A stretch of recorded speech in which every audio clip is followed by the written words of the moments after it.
Bene data bakundwa b'umwami Yesu Kristo, mwese abakurikira izi nyigisho tubahaye ikaze mu biganiro vya Saveur Divine.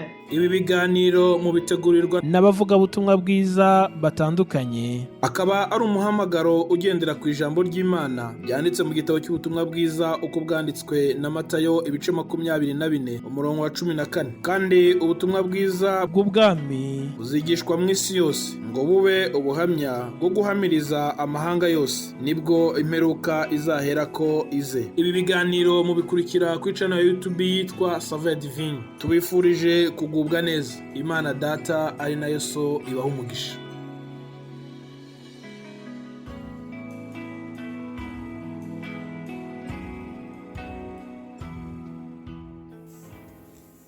Ndabaramukije amahoro y'Imana bakunzi b'ikiganiro Saveur Divine.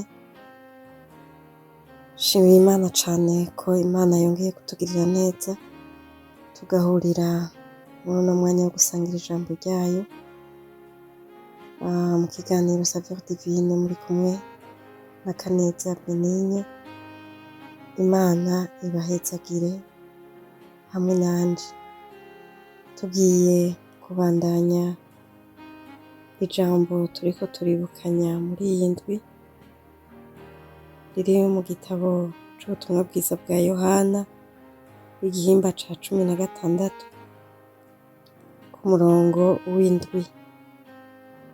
Ubutumwa bwiza uko bwanditswe na Yohana igihimba ca 16 dusomye duhereye ku murongo w'indwi. Turasoma uwo murongo wonyene, ndaza gusubira gusoma mu gitabo muri ubwo butumwa bwiza nyene mu gihimba ca 14, Yohana igihimba ca 14 ku murongo wa 12. Haravuga ngo ariko jewe ndababwira ukuri, ikizogira ico kibamarira nuko jewe ngenda, kuko nintagenda umwitsa ntazoza kuri mwebwe, ariko ninagenda nzomubarungikira. Muri ubu butumwa bwiza nyene igihimba ca 14 ku murongo wa 12 naho haravuga ngo nukuri ndababwire, unyizera ibikorwa jewe nkora nawe azobikora, kandi azokora ibibiruta, kuko jewe ngiye kwa Data. N'aya majambo turiko turibukanya y'inyungu twarose nk'abana b'Imana, kubona Yesu Kristo yaraduze akaja mw'ijuru. Yesu Kristo amaze kurangiza igikorwa co kuducungura, yasubiye mw'ijuru, yambuwe uyu mubiri kuko yari yaje kuducungura yambaye umubiri w'abantu. Arangije igikorwa co kuducungura yambuwe umubiri w'abantu, yongera kwambara umubiri w'Imana yahoranye kuva na kera. Amaze kurangiza ivyo bikorwa vyo kuducungura, yasubiye mu bwami kwa Se, kwicarana na Se mu bwami bwiwe. Nk'abantu b'Imana, inyungu dufise kubona Yesu yaragiye mw'ijuru atagumye muri ino si ni nyinshi, kandi zirimwo muri iri jambo ry'Imana. Ubandanije gusoma muri igitabo cacu ubutumwa bwiza bwa Yohana, ariko jewe ndagiye kuvuga bike muri ivyo. Ica mbere, Yesu kubona yagiye mw'ijuru, yasubiye mu cubahiro ciwe c'ubumana, aja kwicarana na Data wa twese mw'ijuru. Asubira ku ntebe y'inganji yari afise kuva na kera, asubira mu cubahiro c'ubumana yamanye, asubira mu cubahiro ciwe yamanye kuva na kera. Inyungu dufise nuko aho yicaye iburyo bw'Imana Data wa twese, nuko ahora adusabira. Ijambo ry'Imana riratubwira ngo ahora adusabira kandi ahora atwingingira, adusabira kuri Data, adusabira kuri Se. Ni inyungu ya mbere dufise kubona Yesu yaragiye mu ijuru, nuko yagiye kuduserukira akaduhora adusabira, agahora atwingingira ku Mana Data wa twese. Inyungu ya kabiri twaronse nuko Yesu amaze kurangiza igikorwa co kuducungura, agiye gusubira mu ijuru, yasezeranye ko azorungika Mpwemu Yera kandi yaramurungitse. Mpwemu Yera yariko arasezerana kandi yahavuye arungika, niwe mufasha w'abantu uhereye muri iki gihe c'intumwa, uhereye Yesu Kristo akiva mw'isi, ugahera ku ntumwa ziwe gushika uno munsi.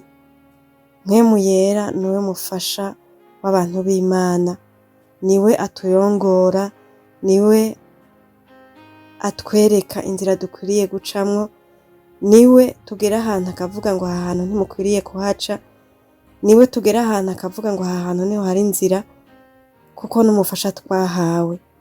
Ico Yesu yadukoreye amaze kuduga mu ijuru, nuko twahawe Mpwemu Yera wo kudufasha. Ikindi kigira gatatu c'inyungu kuri twebwe nk'abantu b'Imana, Yesu agiye mu ijuru yarabwiye ababigishwa biwe muri iki gihimba ca 14 nasomye ku murongo mbere, yaravuze ngo ntimuhagarike imitima ariko mwizere Imana. Aravuga ngo imuhira kwa Data hari amazu menshi, iyaba atahari mba ndabibabwiye, kuko ngiye kubategurira hanyu. Ngiyo iyindi nyungu dufise kubona Yesu Kristo yaragiye mu ijuru, nuko yagiye kudutegurira aho kuba. Aha mw'isi turi ingenzi, aha mw'isi turarengana, kuko Yesu yaragiye mu ijuru kandi yagiye kudutegurira aho kuzoba, aho tuzoba ibihe byose, aho tuzoba tunezerewe, aho tuzoba tutakibabara, aho tuzoba tutakirira, mu bwami bwa Se, aho Yesu ari, kugira ngo natwe abariho tuzoza. Nico Yesu yagiye kudukorera. Iyo atagenda ntitwari kuronka udutegurira, ariko yaragiye kugira ngo adutegurire aho tuzoba. Yesu Kristo amaze kubona ko agiye kuva mw'isi, yagiye aganirira abigishwa biwe, kandi abigishwa biwe ntibavyumva, ntibabitahura, bagize agahinda kenshi, ariko arababwira ko ariko aragenda kwa Se, ariko arababwira ko batazohorana. Bariyumvira imisi bamugendeye inyuma, ivyo basize, bakiyumvira aho bazosigara, ariko Yesu yarababwiye ngo ntimuhagarike imitima, nimwizere Imana kandi nanje munyizere. Iyo ngiye kubategurira. Yesu Kristo yagiye mu ijuru kudutegurira aho tuzoba. Mpwemu Yera yadusigiye, yarabizi yuko ibikorwa dusigaranye, yarabizi yuko ibikorwa intumwa zisigaranye ari navyo no musi natwe dufise nk'abantu b'Imana, ko ari ibikorwa bitoroshe, ko ari ibikorwa bigoye, ariko aravuga ngo Mpwemu Yera niyaza azobashoboza, azobafasha, muzobasha kunshingira intahe, muzobasha gukora. Ku murongo wa 12 mu gihimba ca 14 yaravuze ngo unyizera wese ibikorwa jewe nkora nawe azobikora, kandi azokora ibibiruta, kuko jewe ndiko ndaja kwa Data.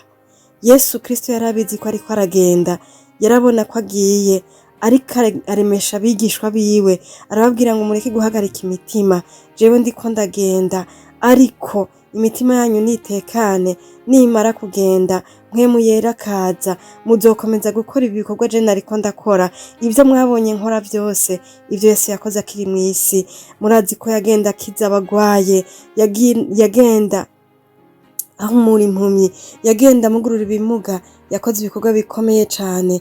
Yesu arabaremesha, arababwira ngo nubwo ndiko ndagenda, mumenye yuko unyizera wese ibikorwa jewe nakora muri ino si, ivyo nakoranye namwe turi kumwe, ivyo mwabonye ndiko ndakora namwe muzobikora, ndetse aravuga ngo muzokora n'ibibiruta, ngo jewe ndiko ndagenda kwa data, kuko yarazi ko mpwemu yera niyamara kuza azoshoboza intumwa ziwe gukora ibikorwa vyose Yesu yarashoboye gukora no gukora ibibiruta, kuko Yesu yariko aragenda mw'ijuru. Kubona Yesu yagiye mw'ijuru vyaduhaye ububasha bwo gukora ibikorwa tutari dushoboye gukora, tutobashije gukora.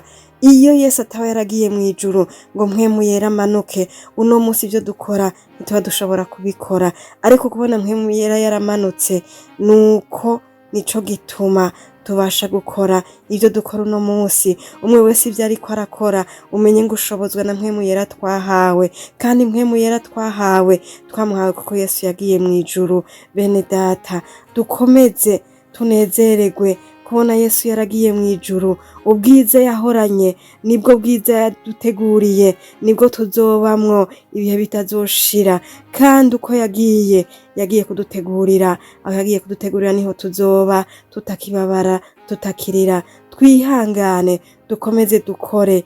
Yesu yagiye mw'ijuru kudutegurira, umunsi umwe tuzomusanga. Tunezerwe, duhimbagwe kuko Yesu yagiye mw'ijuru. Abamwizeye, abamwiteze, umunsi umwe tuzomusanga.